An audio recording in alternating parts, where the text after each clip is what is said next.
اعوذ باللہ من الشیطان الرجیم بسم اللہ الرحمن الرحیم ان اللہ و ملائکتہ یصلون علی النبی یا ایہا الذین آمنوا صلوا علیہ وسلموا تسلیما اللہم صلی علی سیدنا محمد وعلی آل محمد بعدد کل ذرۃ مئۃ الف الف مرہ الصلاۃ والسلام علیکہ یا سیدی یا رسول اللہ وعلی آلک یا سیدی یا حبیب اللہ الصلاۃ والسلام علیکہ یا سیدی یا نور اللہ وعلی آلک یا سیدی یا محبوب اللہ الصلاۃ والسلام علیکہ یا سیدی یا رحمۃ للعالمین وعلی آلک یا سیدی یا شفیع المذنبین الصلاۃ والسلام علیکہ یا سیدی یا سراج السالکین وعلی آلک یا سیدی یا مصباح المقربین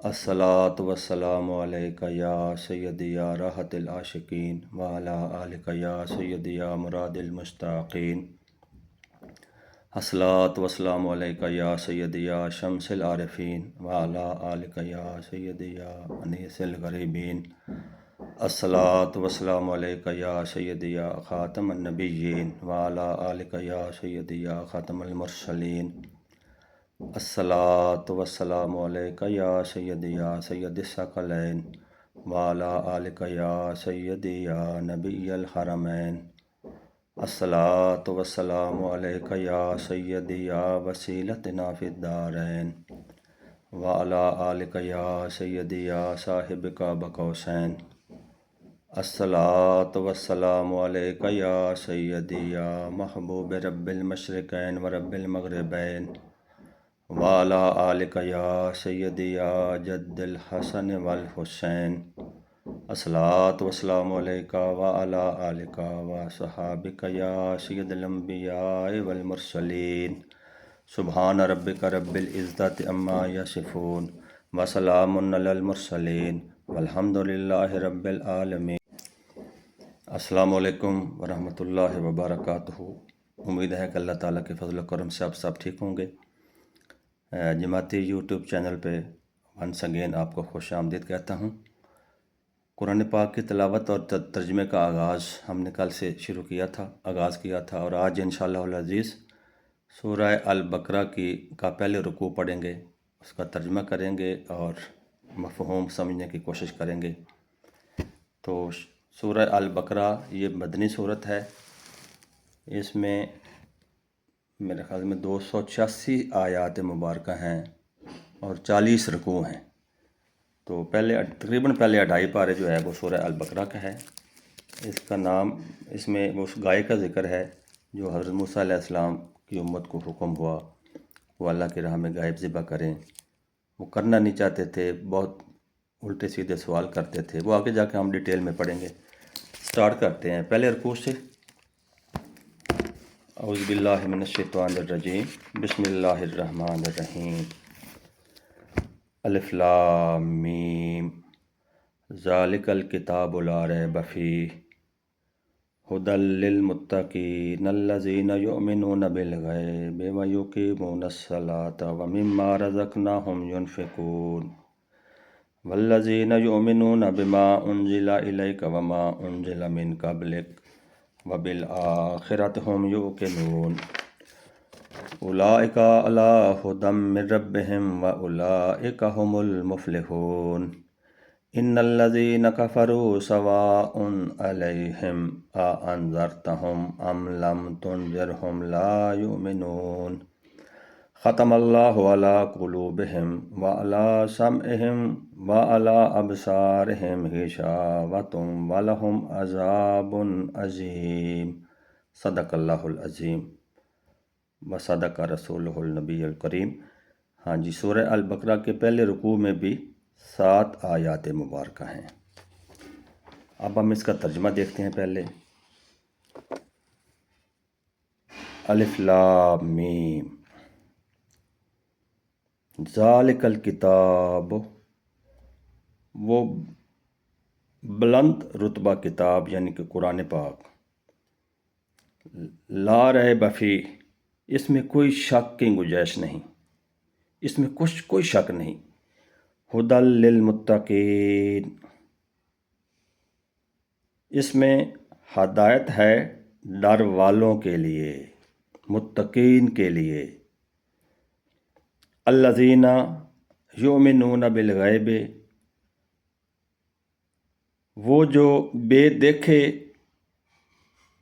ایمان لائے، وہ جو بے دیکھے ایمان لائیں، وَيُقِيمُونَ الصَّلَاةَ، اور نماز قائم رکھیں، وَمِمَّا رَزَقْنَاهُمْ يُنْفِقُونَ، اور جو ہم نے ان کو رزق دیا، روزی دی، اس میں سے ہماری راہ میں خرچ کریں۔ وَالَّذِينَ يُؤْمِنُونَ بِمَا أُنزِلَ إِلَيْكَ وَمَا أُنزِلَ مِن قَبْلِكَ وَبِالْآخِرَةِ هُمْ يُوقِنُونَ،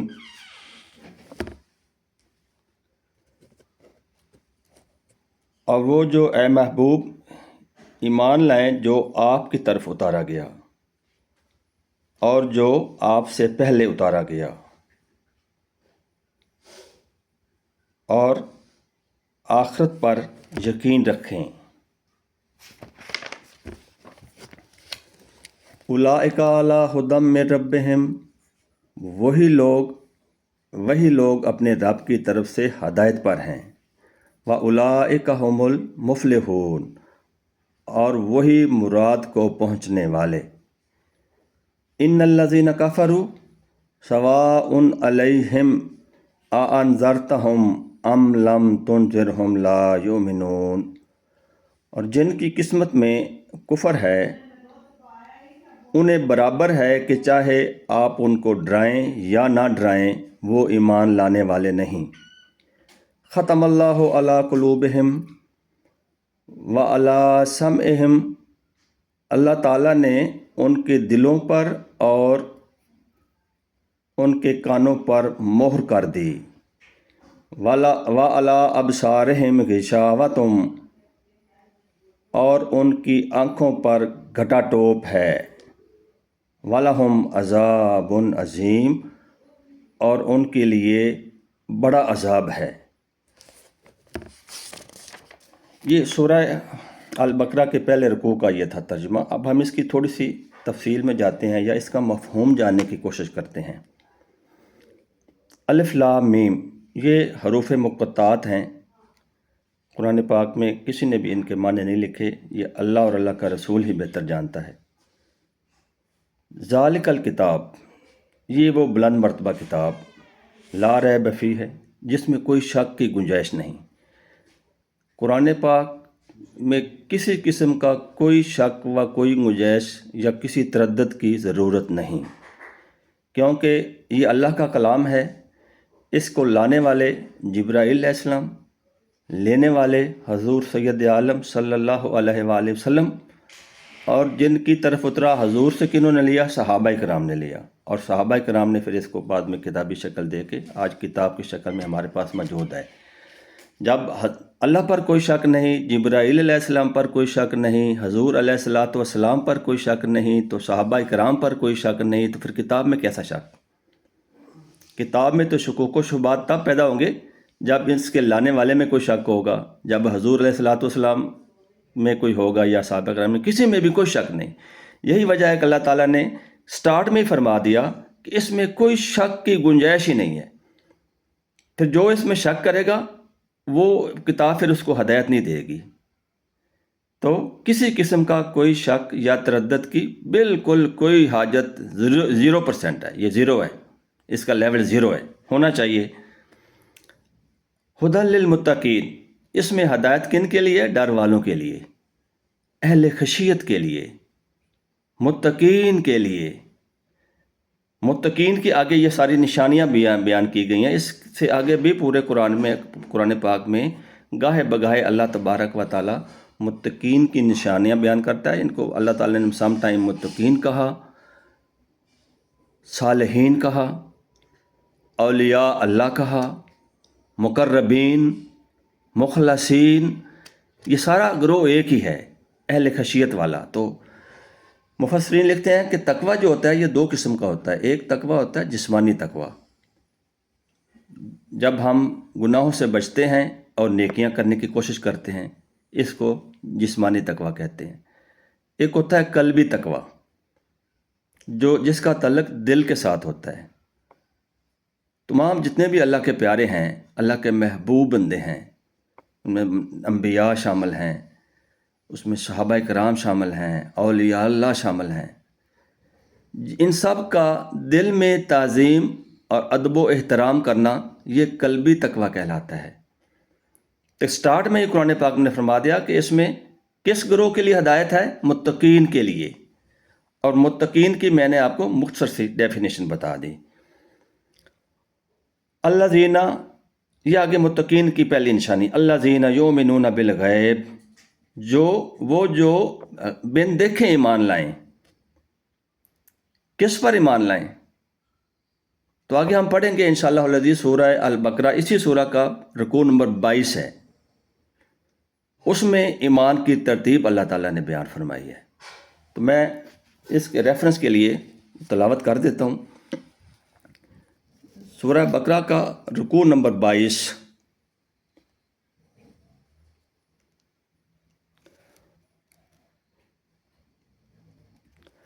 اللہ تعالیٰ ارشاد فرماتا ہے کہ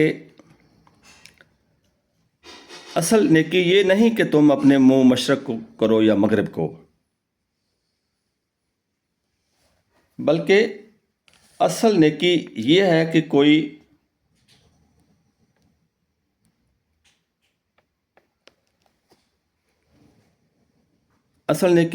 کوئی ایمان لائے اللہ پر اور یوم آخرت پر اور فرشتوں پر اور تمام آسمانی کتابوں پر اور تمام انبیاء پر۔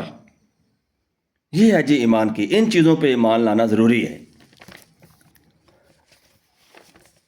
یہ چیزوں 4 اللہ نے گروہ بیان کیے کہ اللہ پر ایمان لائے، یوم آخرت پر ایمان لائے، اللہ کے فرشتوں پر ایمان لائے، تمام آسمانی کتابوں پر ایمان لائے، تمام انبیاء اکرام پر ایمان لائے۔ یہ 5 گروہ یہ یہاں مختصر بتایا گیا کہ جو بن دیکھے، ان ساری چیزوں کو بن دیکھے ان پر ایمان لائے، یقین کرے، یقین کامل کرے۔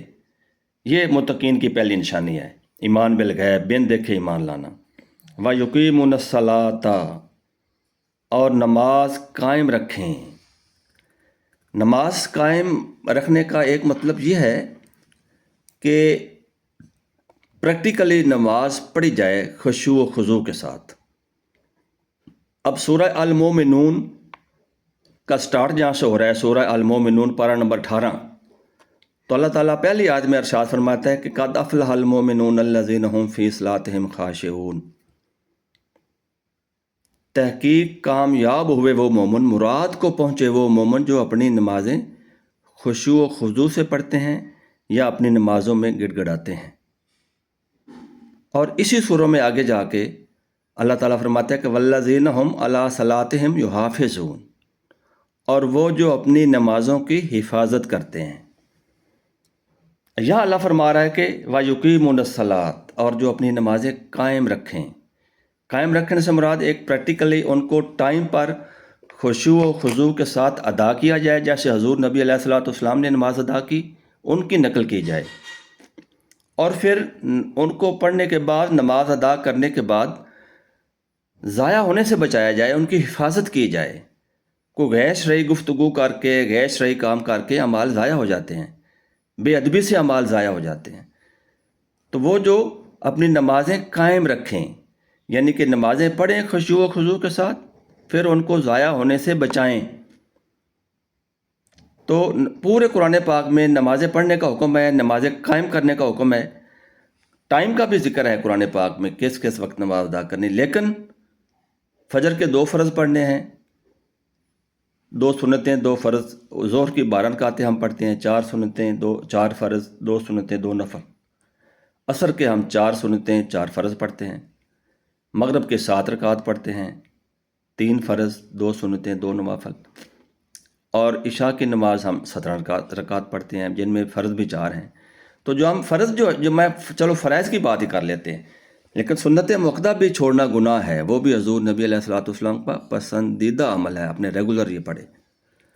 سنتیں ہم پہ فرض ہے کہ سنت مؤکدہ نہ چھوڑیں گے تو گناہ ہوگا۔ تو باقی جو نمازیں فرائض ہیں، جتنی حضور نے پڑھے اتنے ہی ہم نے پڑھنے ہیں۔ حضور نے صبح کے 2 فرض پڑھے، ہم 2 پڑھیں گے۔ کوئی بندہ 4 پڑھے گا یا 8 پڑھے گا تو وہ اللہ تعالیٰ کے ہاں قابل قبول نہیں۔ اللہ تعالیٰ کی ساری عبادات اللہ کے لیے، لیکن عادت یا معمول اس کے محبوب نبی صلی اللہ علیہ وآلہ وسلم کا۔ آپ کی اتباع میں جو اللہ کی عبادت ہوگی وہ قابل قبول ہوگی، آپ کی اتباع میں حضور نبی علیہ الصلوۃ والسلام کی۔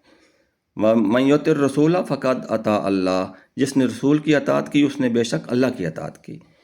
تو نماز قائم، ایک نماز کا یہ بھی ہے کہ قرآن پاک میں اللہ تعالیٰ ارشاد فرماتا ہے کہ اِنَّ الصَّلَاةَ تَنْہَىٰ عَنِ الْفَحْشَاءِ وَالْمُنکَرِ، بے شک نماز بے حیائی اور برے کاموں سے روکتی ہے۔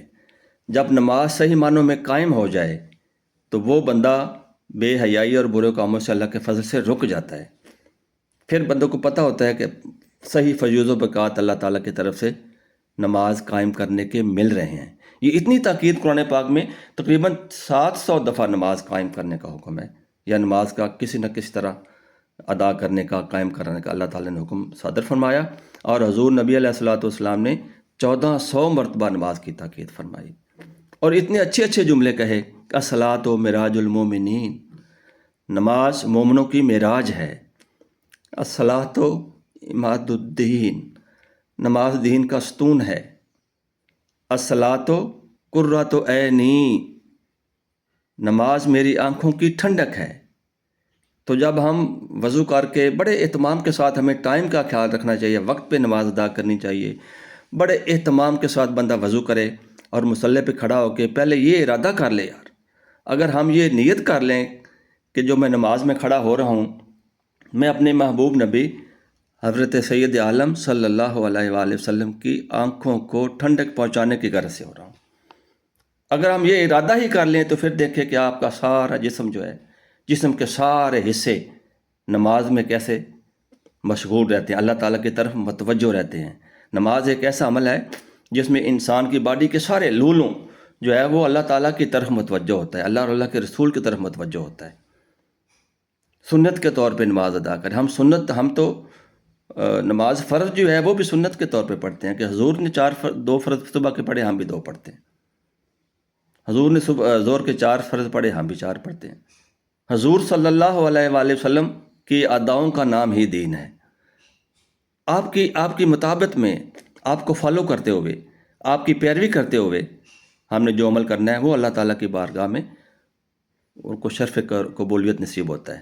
اور میں یہاں حضور قبلہ عالم، میرے اپنے سونے پیر و مرشد حضور قبلہ عالم الحاج القاری الحافظ امام العارفین قطب الاقطاب شیخ الاسلام والمسلمین سنوسی ہند شہنشاہ مجددین ملت حضور قبلہ عالم حضرت پیر سید جماعت علی شاہ صاحب رضی اللہ تعالیٰ عنہ کا ذکر کیے بغیر نہیں رہ سکتا۔ آپ نے نماز کی تلقین یا تاکید ان الفاظ میں فرمائی کہ جان جائے تو جائے، نماز نہ جائے، اور یہ مسئلہ اخذ کیا واقعہ کربلا سے۔ لاکھوں کی تعداد میں لوگ آپ کے دست حق پر مسلمان ہوئے، اور لاکھوں کی تعداد میں آپ نے لوگوں کو نمازی بنایا۔ آپ جب بیعت کرتے تھے تو یہ ارشاد فرماتے تھے کہ بھائی میرے ساتھ ایک وعدہ کر کہ جس دن تو نماز نہیں پڑھے گا اس دن کا تیرا کھانا تجھ پہ حرام۔ اتنی سخت تاکید آپ فرماتے تھے۔ جب جلسے ہوتے تھے، ہزاروں لاکھوں کی تعداد میں لوگ موجود ہوتے تھے جلسوں میں، اور پر ہاتھ کھڑا کرواتے تھے اور نماز کا عہد لیتے تھے کہ نماز نہیں چھوڑنی، جان جائے تو جائے، نماز نہ جائے۔ تو آپ شاید ارشاد فرماتے تھے کہ آپ نے میرے ساتھ عہد کر لیا، میرے ساتھ وعدہ کیا، میں نے وہ نیکی کا حکم اور برائی سے منع کرنے کا اپنا فرض پورا کر دیا۔ اگر آپ گھر میں جائیں گے، کوئی کہے گا کہ میں نے اس وقت ہاں نہیں کی تھی، میں نے ہاتھ تھوڑا کھڑا کیا تھا، میں تو ادھر دیکھنا شروع ہو گیا تھا، لیکن آپ فرماتے ہیں کہ میں نے اپنا فرض پورا کر دیا۔ جان جائے تو جائے، نماز نہ جائے، یہ ہے نماز قائم کرنے کا حکم۔ یہ مختصراً میں آپ کی خدمت میں وَيُقِيمُونَ الصَّلَاةَ کی تفسیر بیان کی۔ وَمِمَّا رَزَقْنَاهُمْ يُنْفِقُونَ، اور ہم نے جو ان کو رزق دیا اس میں سے ہماری راہ میں خرچ کرتے ہیں۔ اللہ کی راہ میں خرچ کرنا یہ اللہ تعالیٰ کو بڑا پسندیدہ عمل ہے، اور خرچ کرنے کے آگے قرآن پاک میں مصارف بھی بیان کیے گئے ہیں کہ آپ نے کیسے خرچ کرنا ہے۔ وہی اسی سورہ کا رکوع نمبر 22 جو پہلے ہم نے تلاوت کیا، اس میں آگے خرچ کرنے کے مصارف اللہ تعالیٰ نے بیان کیے ہیں۔ تو میں کوشش کرتا ہوں کہ میں دیکھ کر ہی آپ کو بتا دوں. ایمان کے بعد اللہ تعالیٰ فرماتا ہے کہ وَآتَ الْمَالَ عَلَىٰ حُبِّهِ ذَوِي الْقُرْبَىٰ وَالْيَتَامَىٰ وَالْمَسَاكِينَ وَابْنَ السَّبِيلِ وَالسَّائِلِينَ وَفِي الرِّقَابِ، کہ جو اس کی یعنی کہ اللہ کی محبت میں اپنے مال خرچ کریں. کن میں خرچ کریں؟ ذوی القربیٰ، اپنے قرابت داروں میں، قریبی رشتہ داروں میں، والیتامہ، یتیموں میں، والمساکین اور مسکینوں میں، وابن السبیل اور راہ گیروں میں، والسائلین اور عام مانگنے والوں میں، وفی الرکاب اور گردنیں چھڑانے میں یعنی کہ غلامی سے آزادی حاصل کرنے میں. یہ مصارف اللہ تعالیٰ نے بیان فرمائے، بڑے جامع، مختصر مگر جامع، کہ کہاں کہاں جو ہیں یہ متقین جو ہیں جن کی نشانی اللہ بیان کر رہا ہے کہ وہ ہمارے دیے ہوئے رزق میں سے ہماری راہ میں خرچ کرتے ہیں. کہاں خرچ کرتے ہیں؟ آگے یہ مصارف بیان کیے گئے. سب سے پہلا مصرف قریبی رشتہ دار. قریبی رشتہ داروں میں خرچ کرنے میں انسان کے نفس کی صحیح ٹھکائی ہوتی ہے. اور قریبی رشتہ داروں میں سب سے پہلے والدین، بہن، بھائی، پھر والد صاحب کے رشتہ دار قریبی، ان کے بھائی یعنی کہ چچا، تائے، کزن. پھر والدہ کے قریبی رشتہ دار کون ہوئے؟ ان کے بہن بھائی ہوئے، ماموں، خالائیں، کزن. یہ قرابت والے ہیں، ان پہ خرچ کریں گے تو اللہ تعالیٰ کو یہ عمل بہت زیادہ محبوب ہے کہ اس میں نفس کی سراسر ٹھکائی ہے. اور ان پہ آپ خرچ کریں گے تو آپ کو شیطان بڑا ہمیں ورگلائے گا. میں آپ کا نہیں اس لفظ استعمال کرتا ہوں، اپنا اس لفظ استعمال کرتا ہوں. شیطان ورگلائے گا کہ فلاں وقت اس نے تمہارے ساتھ کیا تھا، اس کو نہ دو. اب اس کی ہم نے مخالفت کرنی ہے، اللہ کے رسول کا حکم ماننا ہے کہ اہل قرابت داروں میں خرچ کریں، قریبی رشتہ دار. اور ہو سکتا ہے کہ آپ جب ان کے ساتھ نیکی کریں گے، خرچ کریں گے، ہو سکتا ہے کہ وہ آپ کو تکلیفیں پہنچائیں، شیطان ان کو وسوسے ڈالے گا. و جب ان کی طرف سے تکلیف آئے گی تو پھر کیا کرنا ہے؟ پھر صبر کرنا ہے. اللہ اور اللہ کے رسول کا حکم یہی ہے. اللہ فرماتا ہے کہ اے محبوب نبی، صبر کرنے والوں کو خوشخبری سنا دیں. جب ان پر کوئی مصیبت آتی ہے تو یہ کہتے ہیں، صبر کرتے ہیں اور کہتے ہیں کہ انا للہ و انا الیہ راجعون، اللہ کی طرف رجوع کرتے ہیں. تو جب رشتہ داروں کی طرف سے کچھ تکلیف گزند پہنچے تو پھر اس پہ صبر کرے بندہ، انتقامی کارروائی کے بارے میں سوچنا بھی نہیں. پہلا مصرف کیا ہے؟ قریبی رشتہ داروں پہ خرچ کرے. دوسرا ہے جناب یتیموں پہ خرچ کرے، بڑا اللہ تعالیٰ کو عمل پسند ہے. مسکینوں پہ خرچ کرے، اور راہ گیروں پر، اور سائلین جو عام جو مانگنے والے ہوتے ہیں ان کو بھی دینا چاہیے. اگرچہ اسلام نے بلا ضرورت مانگنے سے منع فرمایا ہے، لیکن کوئی اگر ہمارے سامنے ہاتھ پھیلاتا ہے تو پھر اگر اپنی کیپیسٹی، گنجائش کے مطابق اس کا سوال پورا کرنے کی حتی المقدور کوشش کرنی چاہیے. اگر گنجائش نہیں ہے تو پھر اس کو اچھی بات کہہ کے ٹال دے، جھڑکنا مت، منگتے کو جھڑکنا نہیں چاہیے. یہ اللہ اور اللہ کے رسول کو یہ عمل پسند نہیں ہے. اور اس میں آگے پھر رکاب جو غلامی سے آزادی کرنے والے ان پہ خرچ کیا جائے. یہ مختصر تھی، آگے اس کی تفصیل بھی ہم قرآن پاک میں آگے پڑھیں گے. جو ہمارے دیے ہوئے رزق میں سے ہماری راہ میں خرچ کرتے ہیں، یہ متقین کی نشانی ہے، یہ بھی تیسری نشانی ہے. آگے اللہ فرما رہا ہے والذین یؤمنون بما انزل الیک وما انزل من قبلک، اور وہ جو اے محبوب آپ کی طرف اترا اس پر ایمان لائیں، اور جو آپ سے پہلے اتارا گیا اس پر بھی ایمان لائیں. وہ پہلے انبیاء و پہلے آسمانی کتابوں پر یہ ذکر ہو رہا ہے.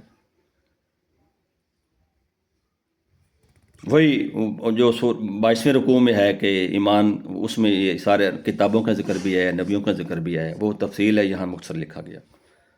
وبالآخرۃ ھم یوقنون، اور جو آخرت پر یقین رکھیں، یہ بھی متقین کی نشانی ہے. اوپر ہے نا ھدی للمتقین کے بعد یہ ساری متقین کی نشانیاں بیان کی گئی ہیں. تو اب ہر بندہ اس میں سے دیکھ سکتا ہے کہ اس کیٹیگری میں بندہ فعال ہوتا ہے کہ نہیں ہوتا. اگر نہیں ہوتا تو پوری کوشش کے ساتھ ہمیں یہ سارے کام کرنے چاہیے تاکہ اس کتاب مقدس میں جو ہدایت ہے، فیض ہے، اس سے ہم فیض یاب ہو سکیں۔ اس کے بعد اللہ تعالیٰ فرماتا ہے اولئک علی ھدی من ربہم، وہی لوگ جن کے پیچھے بیان ہو چکا ہے، وہی لوگ اپنے رب کی طرف سے ہدایت پر ہیں، اور وہی مراد کو پہنچنے والے، یعنی کہ کامیاب۔ آگے دوسرے گروہ کا ذکر اللہ تعالیٰ کر رہا ہے۔ یہ متقین کا ذکر یہاں ختم ہوا، آگے ان الذین کفروا، اور وہ جن کی قسمت میں کفر ہے۔ قسمت کے کفر کیسے ہے؟ ان کے انکار کے سبب، ان کی ہٹ دھرمی کے سبب، ان کا اللہ کی طرف رجوع نہ لانے کے سبب۔ اور وہ جن کی قسمت میں کفر ہے، تو اے محبوب نبی، آپ برابر ہے کہ آپ ان کو ڈرائیں یا نہ ڈرائیں، وہ ایمان لانے والے نہیں۔ اللہ نے فیصلہ فرما دیا کہ جو اللہ تعالیٰ کی طرف رجوع نہیں کرتا، یا جو حضور پاک صاحب الاولاق صلی اللہ علیہ وآلہ وسلم کی باتیں، دعوت حق جو ہے وہ ادب سے نہیں سن رہا تھا، نصیحت حاصل کرنے کے لیے نہیں سن رہا تھا، ہدایت حاصل کرنے کے لیے نہیں سن رہا تھا، بلکہ آپ کی محفل میں آتے تھے اور ہنسی مذاق کے لیے آتے تھے، ویسے ہی تماشا لگانے کے لیے آتے تھے کہ آپ کی گفتگو سنتے اور وہاں چوک پہ جا کے بیٹھ کے، تھڑے پہ بیٹھ کے ٹھٹھا مذاق کرتے مسلمانوں کے ساتھ اور حضور کے بارے میں۔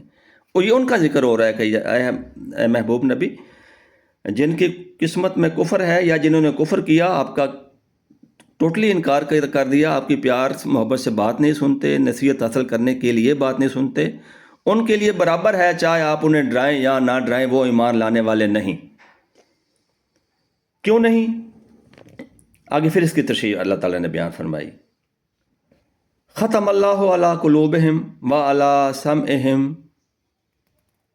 اللہ تعالیٰ نے ان کے دلوں اور کانوں پر مہر لگا دی، ان کے کفر کے سبب، ان کی ہٹ دھرمی کے سبب۔ اللہ کسی پہ ظلم نہیں کرتا۔ اللہ تعالیٰ نے ان کے دلوں اور کانوں پر مہر لگا دی،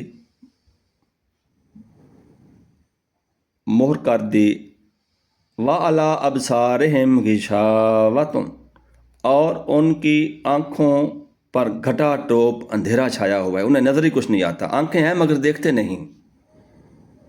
وَلَهُمْ عَذَابٌ عَظِيمٌ، اور ان کے لیے بڑا عذاب ہے کل قیامت کے دن۔ اللہ تبارک و تعالی ہمیں گمراہی سے بچائے، ہمیں حضور سید عالم صلی اللہ علیہ وآلہ وسلم کی محبت کرنے والوں میں پیدا فرمائے، آپ سے، آپ کی آل سے، صحابہ کرام سے، اولیاء کرام سے، اللہ تعالیٰ کے تمام محبوب بندوں سے محبت، مودت، عشق کرنے کی توفیق عطا فرمائے۔ صحابہ کرام جب جنون کی حد سے آپ صلی اللہ علیہ وآلہ وسلم اور آپ کی آل سے محبت کرتے تھے، جنون کی حد تک۔ تو دعا ہے کہ اللہ تعالیٰ ہمیں قرآن پاک کے مفاہیم کو صحیح طور پر سمجھنے اور ان پر عمل کرنے کی توفیق عطا فرمائے، ہماری پریکٹیکل زندگی میں قرآن پاک کے جو حقیقی فیض ہے اس سے ہمیں مستفید ہونے کی توفیق عطا فرمائے۔ وما علینا الا البلاغ المبین۔